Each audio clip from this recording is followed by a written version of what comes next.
Cu mine în dimineața aceasta la Isaia, capitolul 6.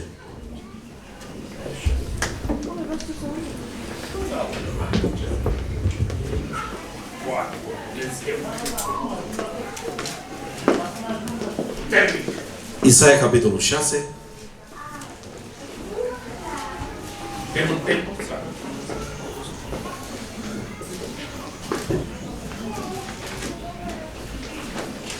În anul morții împăratului Ozia am văzut pe Domnul, șezând pe un scaun de domnie foarte înalt, și poalele mantiei lui umpleau templul.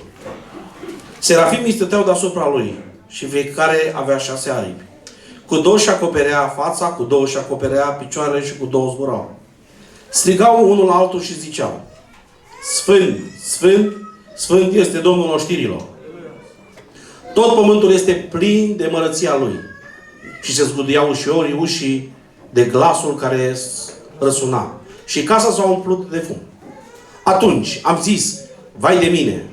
Sunt pierdut, că sunt un om cu buze necurate. Locuiesc în mijlocul unui popor tot cu buze necurate. Și am văzut cu ochii mei pe împăratul, Domnul oștirilor.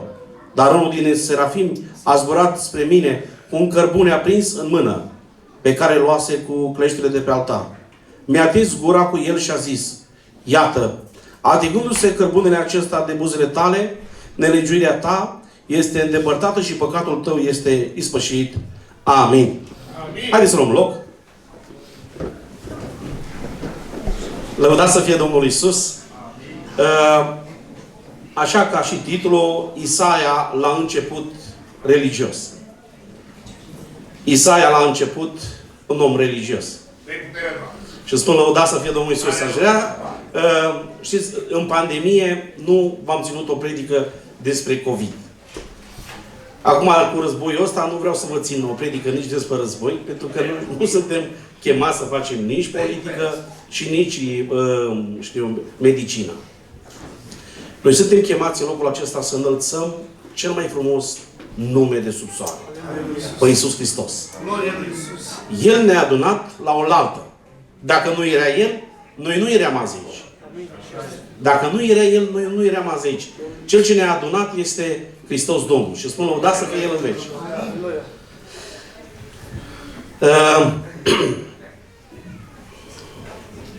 Omul acesta, aș vrea să vorbesc așa un pic, pentru că de un timp încoace observ că în biserici sunt niște lucruri care cred că nu sunt ok. Și în biserica noastră. Și aș vrea să fim niște oameni care să-i placem Domnului. Amin? Omul acesta, înainte ca să-L vadă pe Dumnezeu, vedea diferit. Și gândea diferit. El nu-L cunoștea pe Dumnezeu în splendoarea și în mărăția Lui.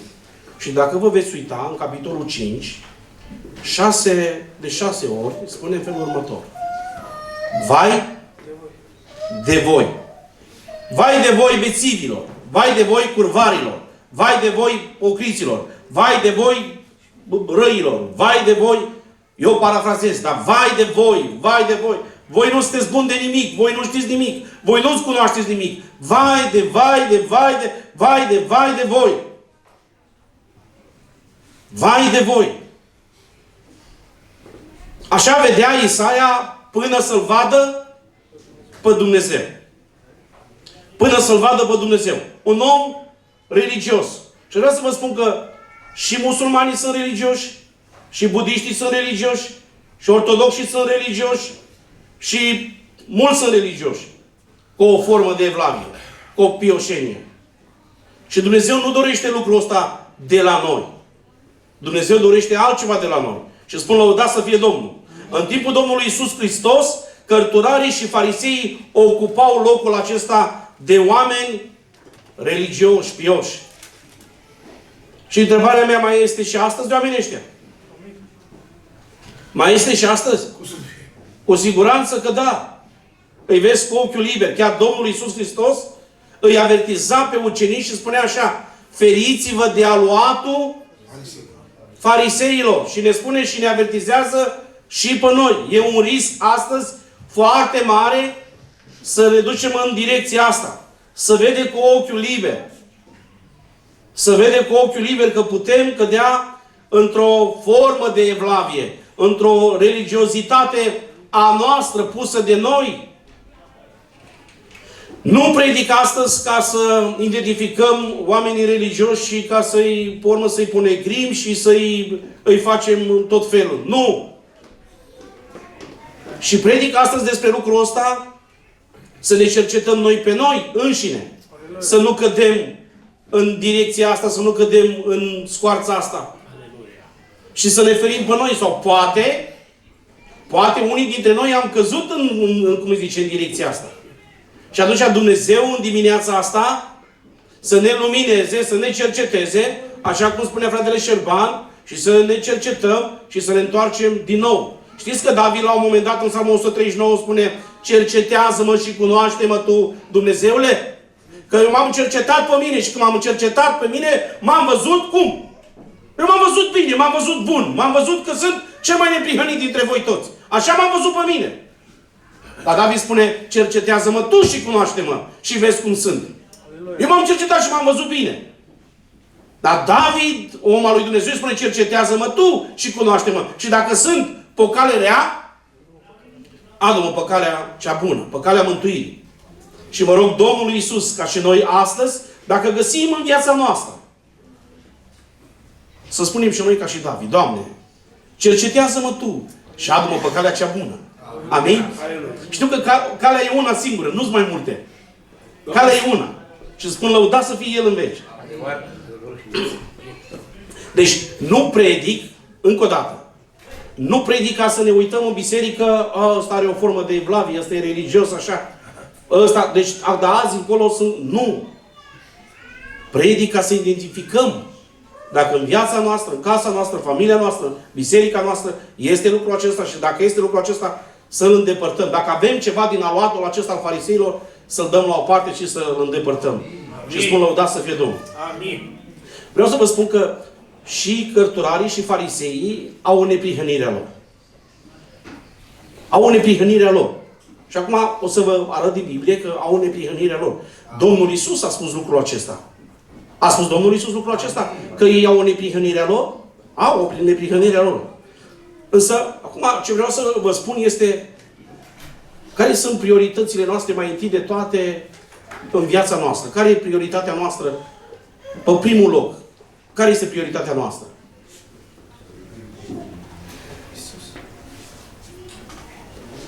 Care este prioritatea ta?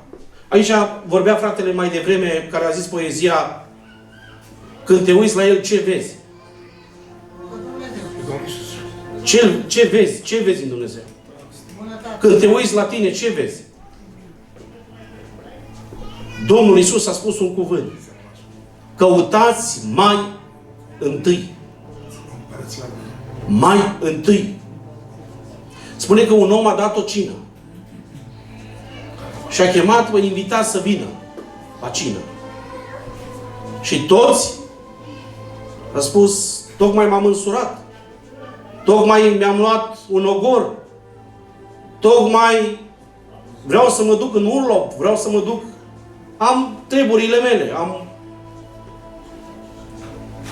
Și acest om spune că le-a spus robilor săi: vă duceți la răspândii și pe toți care îi găsiți siliții să intre. Punem, te rog, Luca 14, dacă nu mă înșel. Luca 14. 14, 16, 27. Dacă zi bine. Și Iisus i-a răspuns: un om a dat o cină mare și a poftit pe mulți. La ceasul cinei a trimis pe robul său să spună celor poftiți: veniți, căci iată că toate sunt gata. Dar toți parcă fusese răvorbiți. Au început să se dezvinovățească. Cel dintâi a zis: am cumpărat un ogor și trebuie să mă duc să-l văd. Păi băi, dacă l-ai cumpărat, nu l-ai văzut înainte? Cum? De acum te duci să-l vezi? În fine. Roagă-te să mă ierți. Unul altul a zis: am cumpărat 5 perechi de boi și mă duc să încerc. Nu e încercat când e cumpărat? Ok. Iartă-mă, te rog. Un altul a zis, tocmai acum am însurat și de aceea nu pot veni. Când s-a întors robul, a spus stăpânului său aceste lucruri. Atunci stăpânul casei s-a mâniat și a zis robului său, du-te de grabă în piețe și ulițe cetății și adu aici pe cei săraci, ciungi, orbi și șchiopi. La urmă robul a zis, stăpâne, s-a făcut cum ai poruncit și tot mai este loc. Și stăpânul a zis robului, ieși la drumul și la gardul și pe cei ce vei găsi, silește să intre ca să mi se umple casa. Căci vă spun căci niciunul din cei poftiți nu va gusta din cina mea. Împreună cu Iisus mergeau multe neroade. El s-a întors și le-a zis, dacă vine cineva la mine, ce este ok. Dacă vine cineva la mine și nu urăște pe tatăl său, pe mama sa, pe nevasta sa, pe copiii săi, pe frații săi, pe surorile sale, ba chiar însuși viața sa, nu poate să fie ucenicul meu. Mai întâi de toate, căutați împărăția lui Dumnezeu și neprihănirea Lui. Mai întâi de toate, nu boii, nu casele, nu însurătoarele, nu știu eu prioritățile care le avem noi. Și mai întâi de toate, împărăția lui Dumnezeu. Dacă vrei să ai parte cu Dumnezeu, dacă nu vrei să ai parte cu Dumnezeu, caută ce vrei. Caută ce vrei. Dar cuvântul Domnului spune că cei care nu au vrut nu vor sta la masă cu El. Și poate că ești în dimineața asta aici, în locul acesta, și Domnul e prezent în adunare. E Domnul prezent în adunare? E Domnul prezent în adunare, dar tu ești prezent în adunare să auzi vocea lui Dumnezeu în dimineața asta, că poate să treacă pe lângă tine Dumnezeu. Și să spui că astăzi n-a fost Dumnezeu în adunare, că nu ți-a vorbit Dumnezeu. Este riscul să ajungi în altă direcție și tu nu ești nici aici ca să Dumnezeu atent.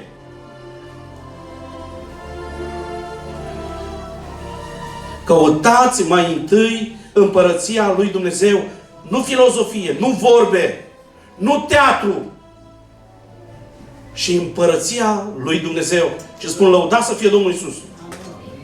E un mare risc să nu cădem și noi în fățărnicie, în ipocrezie, în religiozitatea asta. E un mare risc ca biserica în vremea asta, fraților, să nu cadă în direcția asta. Să venim la biserică decât de formă, să venim la biserică decât ca un hobby, să venim la biserică și cineva de aici să ne motiveze și noi să stăm așa. Îți spun dimineața asta și trebuie să fii sincer cu tine, pentru că eu sunt sincer cu mine. Când ai stat ultima oară pe genunchi în casă, în cameruța ta și Hristos să ude pământul inimii tale? Cum e pământul tău în dimineața asta? Uscat? Săgetos? Sau izvorul apelor vii este acolo? Câte rugăciuni de formă nu facem noi în cămeruță când ne punem pe genunchi și spunem 2 cuvinte, 3 și ne-am ridicat și am crezut că am făcut ce trebuia? Sau vedem că venim odată duminica la biserică și am făcut ce trebuia?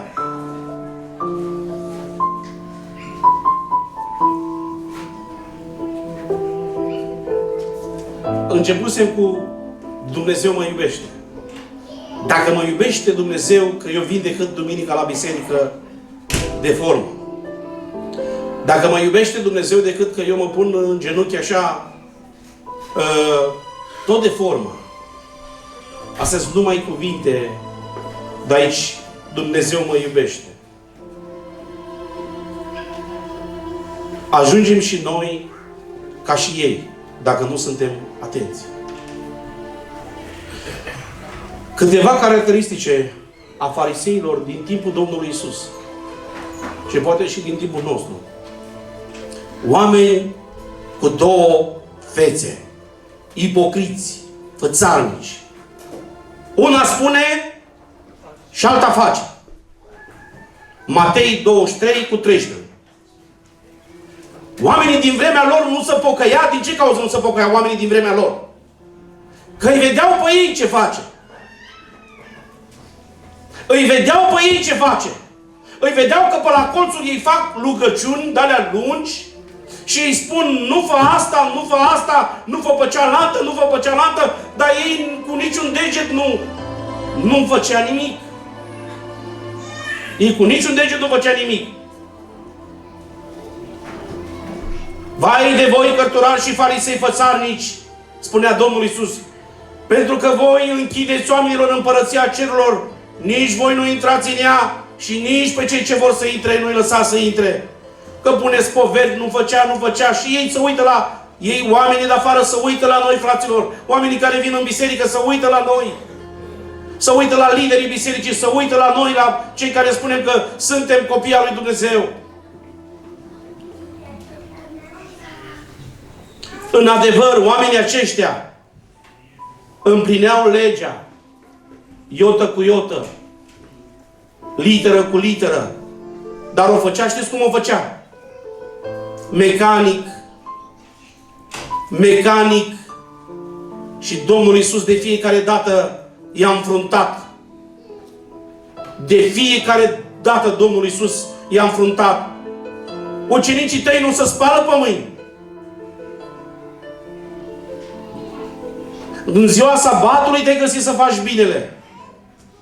Și Domnul Iisus Hristos întotdeauna i-a înfruntat. Și spun, lăudat să fie Domnul. Făcea totul mecanic. Vreau să vă spun ceva și să luați bine aminte. Fariseii și cărturarii de la început nu a fost așa. A fost și oameni credincioși ca și noi, care îl iubea pe Dumnezeu. Veniseră după ce a ieșit din Babilon, după ce a ieșit, după cei 70 de ani de sub robie, oamenii ăștia au venit și îl iubeau pe Dumnezeu, însă cu timpul au ajuns să fie decât, să facă lucruri decât mecanic, de formă. Să vadă ceilalți. Să vadă ceilalți cum predic eu. Să vadă ceilalți cum cânt eu. Să vadă ceilalți ce fac eu. Să vadă ceilalți cum mă port eu. Dar mă port așa de fațadă. Mă port așa numai mecanic. Însă am văzut ceva în Cuvântul lui Dumnezeu. Atunci când rămâi în butuc, atunci când rămâi în pom, ca și ramură, tu dai de la sine. Tu dai fruct. Tu nu trebuie să te miști, tu nu trebuie să bată vântul, tu nu trebuie să faci multe lucruri ca să dai rod. Tu faci rod că ești în trunchi, că tu ești în pom, că tu ești în Hristos. Și Hristos spunea, despărțiți de mine nu puteți să faceți nimic. Despărțiți de mine nu puteți să faceți nimic. Ca mine. Punem, te rog, și Luca 18:11. Ăștia sunt farisei, ăștia sunt ipocriții. Fariseul sta în picioare și a început să se roage în sine astfel. Dumnezeule, îți mulțumesc că nu sunt... Fraților, nu am căzut și noi poate de multe ori în direcția asta? Nu am căzut și noi poate de multe ori în gaura asta? Să ne comparăm cu frații noștri? Nu am căzut și noi? Că eu sunt mai bun ca oricare de aici. Că tu ești cel mai bun de aici. Nu am căzut și noi în direcția asta? Hristos i-a avertizat pe ei și te avertizează și pe tine și pe mine. Aveți grijă la aluatul fariseilor. Aveți grijă la învățătura lor.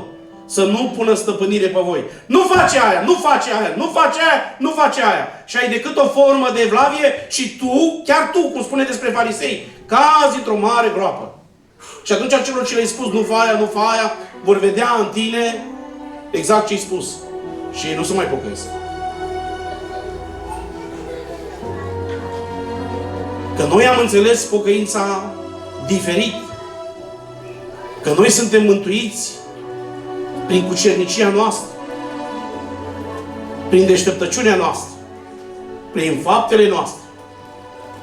Că noi suntem mântuiți prin religiozitatea noastră, prin cât am citit eu, prin cât m-am rugat eu, prin cât am postit eu, am postit 4 zile pe săptămână, ei postau 2, eu postez 4. Prin asta eu sunt mântuit. Am înțeles greșit și oamenii au înțeles greșit. Bisericile în ziua de astăzi, bisericile, adunările, iau un contur și o formă a religiozității. Și lucrul ăsta nu-i place lui Dumnezeu. De ce? Pentru că lipsește zelul, lipsește focul, lipsește patosul, lipsește Hristos din biserici. Și asta e cel mai dureros lucru. Să lipsească Hristos din biserică, să te strângi aici 200 de aici și 150 de aici și Hristos să lipsească și noi să ne rugăm, că și budiștii să roagă, și budiștii să strâng, și ăștia muhamedanii să strâng. Și oghiștii să strâng la oaltă. Dar dacă lipsește Hristos, a lipsit esența, a lipsit Mântuitorul. A lipsit cine trebuia. Strângerea noastră la oaltă e degeaba, e în zadar. Degeaba că vin eu și că vii tu și spui ce-ai făcut tu și spui tu neprihănirea ta înainte, cum o făcea fariseul ăsta.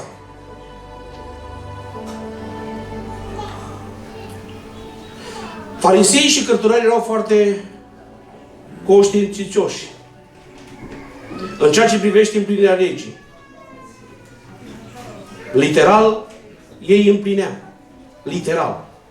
Dar o făcea mecanic.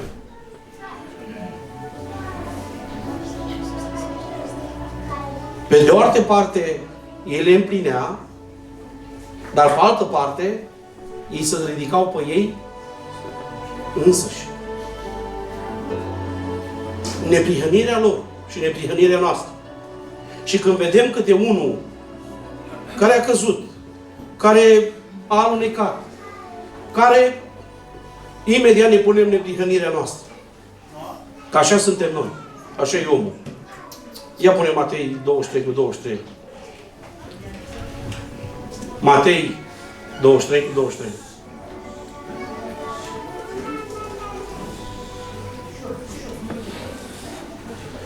Vai de voi, cărturari și farisei, pentru că voi dați zecioială din nizmă, din mărar și din chimen și lăsați de făcute celelalte mai neînsemnate lucruri, cele mai neînsemnate lucruri din lege.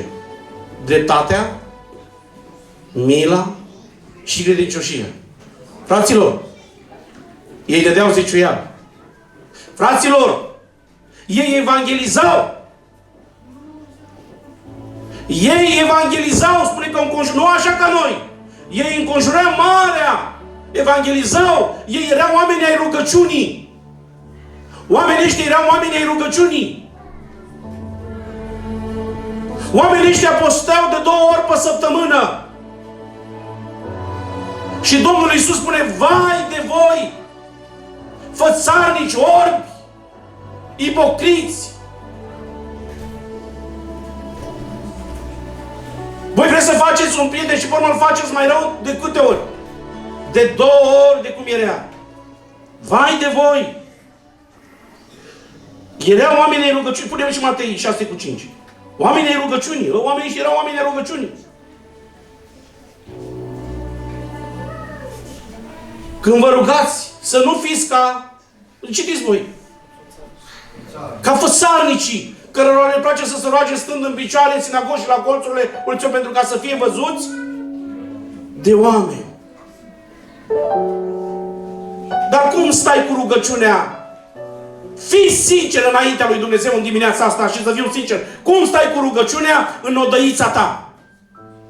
Îl mai simți pe Domnul că coboară în odăiță? Și îți sudă inima, îți sudă sufletul?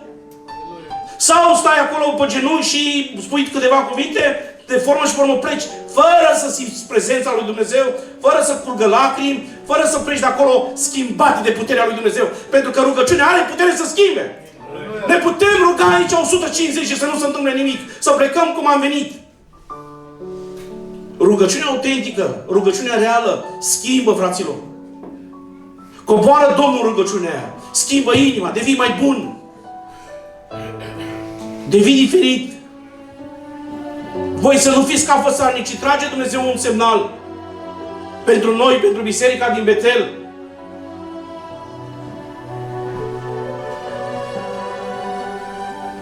Farisei și cărturarii aveau cunoștință la nivel de minte. Și punea sarcini, 23:4.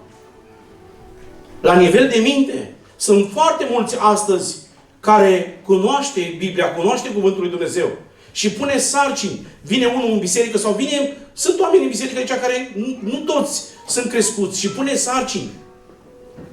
Te rog, Matei 23:4. Pune sarcini și cei care sunt necrescuți nu o să poată să ducă sarcinile astea. Și atunci vor cădea sub povara asta. Fariseii trebuia să ducă ei. Ei leagă sarcini grele cu a nevoie de purtat și le pun pe umerii oamenilor. Dar ei, cu niciun deget, nu vor să le miște. Și oamenii se uită la noi. Oamenii se uită de afară, se uită la noi. Noi suntem aceia care încercăm întotdeauna să punem sarcini. Dumnezeu nu vrea să punem sarcini pe nimeni. Dumnezeu nu vrea lucrul ăsta. Și Dumnezeu vrea să fim diferiți. Și spun, lăudat să fie Domnul. Nu ne ajută la nimic, fraților, dacă facem lucrurile mecanice. Biblia vine și vorbește despre Saul, care apoi s-a numit Pavel, un fariseu. Omul ăsta ținea legea lui Dumnezeu. Și totuși, nu-L cunoștea pe Dumnezeu. Biblia vine și spune despre tânărul bogat care a venit la Domnul Iisus și a spus, bunele învățător, ce să fac să moștenesc viața veșnică? Și Domnul Iisus, de ce mă numești bun? Mă împlinește poruncile. Ce a spus El? Le-a împlinit sau nu? Și Domnul Iisus ce a spus? Gata, tu mergi în Împărăția Dumnezeu. Că ai împlinit, că ai făcut, că ai dat tu, că ai cântat tu. Așa a spus. Nu, îți mai lipsește un lucru. Fratele meu și sora mea, oricare ești aici. Dacă ai fi cel mai moral om după planeta asta, tu tot în ea te duci. Dacă ai face toate faptele din lume și ți-ai dat toți banii, tot ce ai avea tu, tot în ea te duci. Diferența o face unul singur și spun, lăudat să fie Domnul. O face Iisus Hristos. Pedeapsa care trebuia să cadă asupra noastră a căzut peste El. Noi nu vedem decât cu ele, vedem barba smulsă, îl vedem sus că a fost bătut și că a fost răstignit. Însă nu vedem esența, că acolo pe cruce Fiul lui Dumnezeu a luat toate păcatele întregii lumi și El s-a făcut păcat. Și a strigat așa, Eli, Eli, sabachthani, Dumnezeul meu, pentru ce? Pentru ce m-ai părăsit? Pentru că El s-a făcut păcat. Pentru tine și pentru mine. Nu cuiele alea l-au ținut acolo. Și dragostea pentru tine și pentru mine. Bunătatea care o are și o are în fiecare zi. Nu bicile romane l-au durut. Și păcatul tău și păcatul meu. Și Dumnezeu are pretenții. Dumnezeu din cer trebuia să ne pedepsească pe noi. Pedeapsa care era pentru noi, spune Isaia 53, a căzut asupra Lui. Dar El era Sfânt, El era Dumnezeu și este Dumnezeu.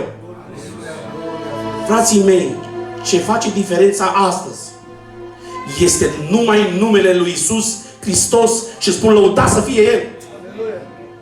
Nu religiozitatea noastră. Și dacă ești un fiu al lui Dumnezeu, tu ești diferit, tu te rogi diferit, tu cânti diferit, tu ești diferit, tu umbli diferit, tu nu umbli ca și o formă și după aceea ți-arăți a doua față. Tu așa trebuie, natura ta trebuie să fie din Dumnezeu. Domnul Iisus a spus, dacă mă iubiți și împliniți poruncile mele, eu voi veni la voi și voi locui în voi. Noi suntem temple ale lui Dumnezeu. Templul Duhului Sfânt. Nu, întrebarea este, suntem noi schimbați? Suntem noi schimbați cu adevărat de Duhul lui Dumnezeu? Suntem noi niște oameni noi? Suntem noi niște copii autentici al lui Dumnezeu? Sau trăim decât o formă de evlavie? Sau trăim decât o formă de religie? Sau venim aici decât ca un hobby? Cum unii se duc la pește și venim și noi la biserică? dacă nu avem ce să facem.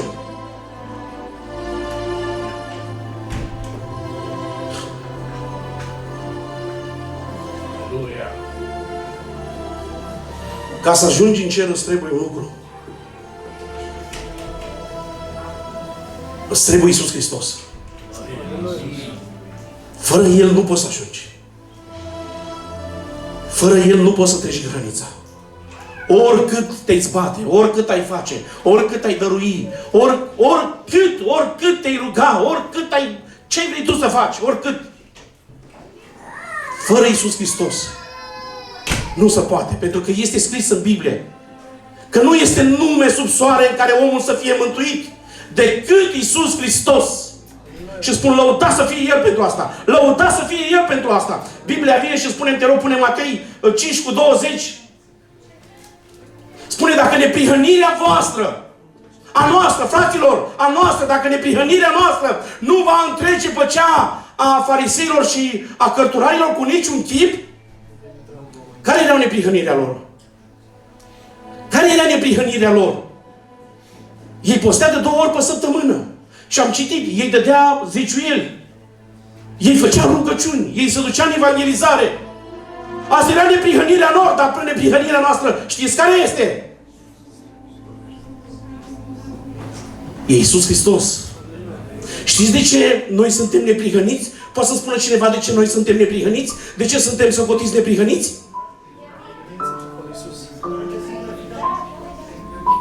Noi n-am trecut neprihăniți că am făcut ceva. Noi n-am trecut neprihăniți că am împlinit niște porunci și niște legi. Nu! No! Că a decretat El. Voi sunteți neprihăniți prin mine, prin jertfa mea, pe cruce. Voi sunteți neprihăniți din pricina numelui meu. Voi de asta sunteți neprihăniți. Când Tatăl meu se uită la voi, se uită prin mine și spun, lăudați să fie Domnul Iisus. Nu faptele mele, nu predica mea, nu rugăciunea mea, nimic din toate astea. Este Iisus Hristos, este Fiul lui Dumnezeu. Altfel, numai săptămâna asta, Tatăl din cer, Dumnezeu din cer, ar fi trebuit să mă trăsnească. Ar trebui să vină cu toată mânia Lui peste mine. Că și cântarea mea de laudă este așa. Și rugăciunea mea e formală. Și venirea mea la biserică e așa, galeșă. Și Dumnezeu din cer ar fi trebuit ca mânia Lui să mă pedepsească. Însă în fiecare dimineață bunătatea lui Dumnezeu se înnoiește față de mine și de casa mea datorită unui singur nume. Și acesta este Iisus Hristos. Datorită unui singur nume și acesta este Iisus Hristos, Fiul lui Dumnezeu, și spun, lăudați să fie El în veci. Vreau să ridicăm în picioare.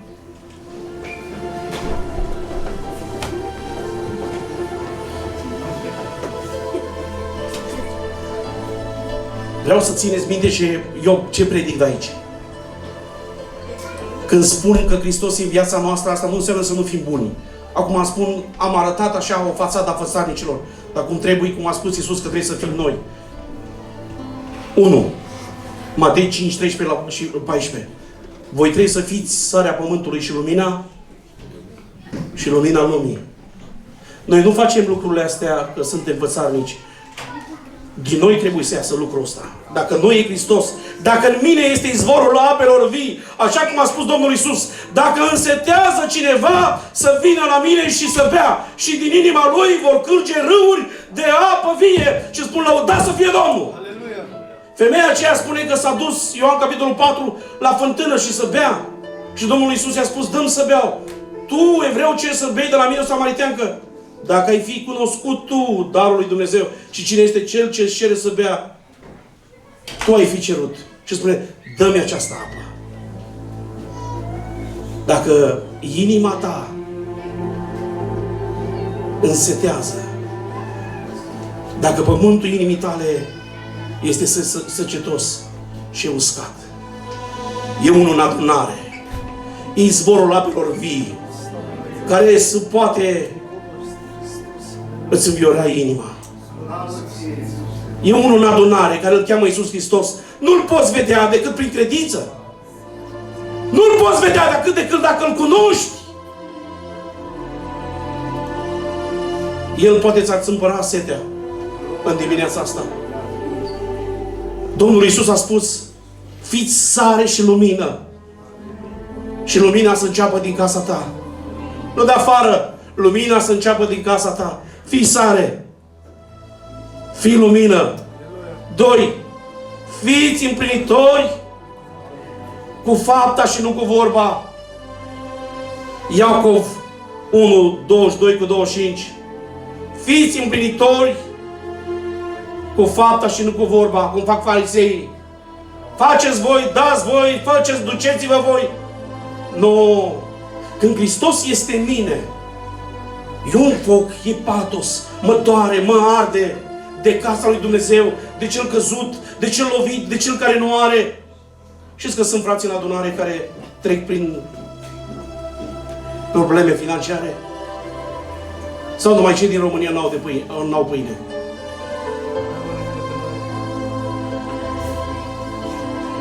Poate că poți veni în biserică în fiecare duminică să pui câte 5 euro.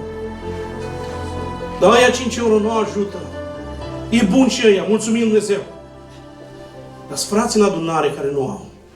Și trebuie să mă duc. Trebuie, dacă suntem o comunitate care Hristos este noi, avem prioritățile care le-a spus cum cine? Hristos. Pot să vă spun ceva și despre războiul ăsta. Vă dau un sfat. Nu mai cumpărați nimic. Investiți în cer. Nu mai cumpărați nimic. Investiți în cer. Ce cumperi, o să le mănânce molile și focul. Dar ce investești în cer, te vei întâlni cu ele. Și spun lăudat să fie Domnul Iisus. Și 3, pune-mi, te rog, că versetul ăsta vreau să-l citesc. Luca 1 Corinteni 4, 1 și 2. 1 Corinteni 4, 1 și 2. Fratele meu și sora mea, nu trebuie să dai din coate, nu trebuie să faci gălăgie multă, nu trebuie să te arăți tu. Și trebuie să arăți pe El.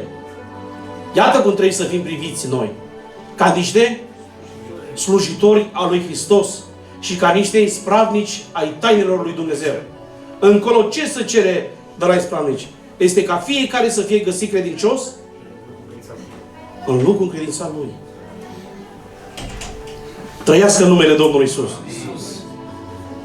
Mă întorc la Isaia și Biblia vine și spune despre omul acesta că înainte ca să-L vadă pe Dumnezeu, să se întâlnească cu adevărat cu Dumnezeu, spunea, vai de voi, vai de voi. Dacă până acum ai spus, vai de ăla, vai de ăla, vai de ăla, închideți gura. Închide gura. Că nu te-ai întâlnit cu adevăratul Dumnezeu. Și Biblia vine și spune, exact cum am citit, în moartea când împăratul Ozia a murit, l-a văzut cu adevărat pe Dumnezeu. Și când l-a văzut cu adevărat pe Dumnezeu, a spus și el, ca și eu, odinioară, dacă mă aduceți aminte, me scârbă de mine. Ăsta a spus, vai de mine! Vai de mine! N-am mai spus vai de voi! Vai de mine că sunt un om cu buze necurate și locuiesc și trăiesc în mijlocul unui popor, tot cu buze necurate. Până acum nu mi-am dat seama, n-am văzut oglinda, dar m-am văzut în oglindă, că oglinda este cuvântul lui Dumnezeu, este Hristos, este Dumnezeu. Și când mă compar cu El, când mă uit la El, mă văd pe mine. Și văd, cum spunea fratele Șerban, că a venit în dimineața asta adus de Duhul lui Dumnezeu. A venit în dimineața asta să-mi spună Dumnezeu din nou că mă iubește. Trebuia să mă trăznească săptămâna asta, însă Hristos, Fiul lui Dumnezeu, a stat între mine și Tatăl ce-a spus, e sângele meu care s-a scurs pentru El. Și prin El ne vede pe noi oameni neprihăniți. Oameni neprihăniți. Aș vrea să ne rugăm. Și rugăciunea aceasta este în direcția asta. Doamne, dacă cumva am luat-o în direcția fățărniciei, a ipocriziei, te rog să mă duci pe calea cea dreaptă, cea bună. Oameni, dacă cumva vin la biserică decât de formă, ca și un hobby, am făcut așa, mai bine stai acasă. Spune-i lui Dumnezeu în dimineața asta, Doamne, udă pământul inimii mele. Nu te mai simt de atâta timp. Tu știi de când nu mai simți pe Dumnezeu. Tu ești în biserică, dar nu, tu știi de când nu mai simți pe Dumnezeu. Tu știi de când n-ai mai plâns înaintea Dumnezeu. Tu știi de când n-ai mai fost atins sau atinsă de Duhul lui Dumnezeu. Tu știi lucrul acesta de când Dumnezeu nu s-a mai coborât la patul tău să stea de vorbă cu tine. Tu știi lucrul acesta. Nu ne putem da alții aici în biserică, că ne cunoaște Dumnezeu pe fiecare dintre noi. Spune-i lui Dumnezeu în dimineața asta, Doamne, vreau din nou să cobori în inima mea. Vreau din nou să faci o renoire a inimii mele. Vreau din nou ca apa vieții să curgă din nou în inima mea și din nou să mă învioreze. Frații mei, avem nevoie de o înviorare. Avem nevoie ca Biserica Betel, dacă este astăzi o problemă, vă spun din toată inima. E probleme cu păstorul, e probleme cu conducerea. Vă dați seama știți cum vă dați seama după o biserică, dacă e o biserică cum trebuie, după conducere, frații mei? Că și noi greșim de aici. Că și noi suntem fățarnici, că și noi suntem ipocriți. Că și noi suntem cu două fețe. Și noi avem scăderi. Și noi avem, dacă nu sunt 100 de inși, nu mai predic. Dacă sunt 10 inși, eu nu mai predic. Dacă nu e cineva când cânt eu, și sunt de cânt 2-3, cum să cânt eu la 2-3? Mă răgușesc degeaba. Când te pune fratele la o rugăciune, gândește-te și rugăciunea când o faci. De ce o faci? Cântarea care o aduci, de ce o aduci? E spre slava lui Dumnezeu? Predica asta, ce scop are? Să mă înalțe pe mine? Să arate cât de bine predic eu? Sau e mesajul lui Dumnezeu? Sau eu îl glorific pe Dumnezeu prin tot ce fac? Prin tot ce facem noi trebuie să-L glorificăm pe El. Am spus, repet, nu faptele noastre, nu aranjăturile noastre și părul nostru și machiajele noastre. Nu. El trebuie să se vadă. Dacă e vreun campion în locul acesta, dacă este vreun câștigător în locul acesta, e unul singur, este El care stă pe cruce. Eu de asta sunt aici. Prin toate luptele care ai trecut și am trecut, pe mine nu m-a ținut nimeni aici decât dragostea față de El. Decât bunătatea care a arătat-o El față de mine. Eu lui nu-i pot să-i întorc spatele. Ție poți să-ți întorci spatele. Lui nu-i pot să-i întorc spatele. Lui nu pot să-i spun te-am părăsit și te-am lăsat. Lui nu pot. De ce? Că s-a purtat cu atâta bunătate față de mine. Eu știu de unde m-a scos pe mine Dumnezeu. Eu știu că eram în noroi, eram în mocirlă, eram acolo unde nu putea să bage nimeni mâna după mine. Și El a băgat mâna după mine și m-a scos de acolo. M-a eliberat, m-a vindecat, mi-a dat un nume nou, mi-a pus o cântare în gură și a spus, stai lângă mine. Mă voi întoarce după tine și pentru lucrul ăsta eu vreau să merg înainte. Chiar dacă de multe ori am avut gândul și am avut prostia să spun, mă întorc înapoi, nu mai pot, nu mai suport. Însă El întotdeauna a fost acolo și a spus, mai rabdă un pic. Eu vin după tine, eu sunt cu tine, mai rabdă un pic, mai așteaptă un pic. Haideți să ne rugăm. E ora 12. Trebuie să mergem până la 1. E ora 12. Vreau ca poporul Domnului să rămână într-un duh și să ne rugăm și să spunem, Doamne, e ceva cu inima asta mea. Frații, nu o vede. Țineți bine minte, nu e inima asta de carne care bombează. E inima aia interioară, care gândește, care vorbește, care arată. Inima aia care nu ne dă voie să ne lepădăm de noi înșine. Hai să vedem Dumnezeu în dimineața asta. Fă o schimbare reală în inima mea. O schimbare reală când vin aici și în biserică sau acasă și mă rog să te simt pe tine. Să simt că 5 cuvintele care le spun din toată inima. Să simt prezența ta, să simt că după ce m-am rugat o oră, eu să mă pun să mă cer cu tine, după o oră de rugăciune să mă cer cu tine, înseamnă că a fost zero. N-a fost Iisus acolo.